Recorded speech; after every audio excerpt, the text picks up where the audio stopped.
যতদিন নিজেদের সংস্কৃতি সমৃদ্ধ না করা যাবে ততদিন বাংলাদেশকে পরনির্ভরশীল হয়ে থাকতে হবে, এমন মন্তব্য করেছেন বাংলাদেশ ফেডারেল সাংবাদিক ইউনিয়ন মহাসচিব কাদের গনি চৌধুরী।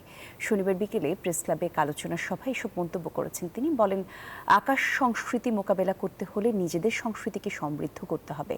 রাষ্ট্র সংস্কৃতির উন্নয়নের জন্য যথেষ্ট পদক্ষেপ নিচ্ছে না বলেও অভিযোগ করেন তিনি। অনুষ্ঠান শেষে ২৬ জনকে ট্রাব এক্সেলেন্ট অ্যাওয়ার্ড ২০২৫ দেওয়া হয়। এছাড়া ছুটকু আহমেদকে দেওয়া হয়েছে আজীবন সম্মাননা।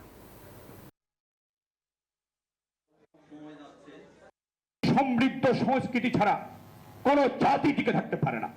এটা যতক্ষণ না আমাদের এই জাতি অনুভব করবে ততক্ষণ পর্যন্ত আমাদের সংস্কৃতি যেমন সমৃদ্ধ হবে না, আমরা একটা পরনির্ভরশীল জাতিতে পরিণত হব। বসুন্ধরা টিস্যু, অশুদ্ধতার বিরুদ্ধে এক বিন্দুও ছাড় নয়।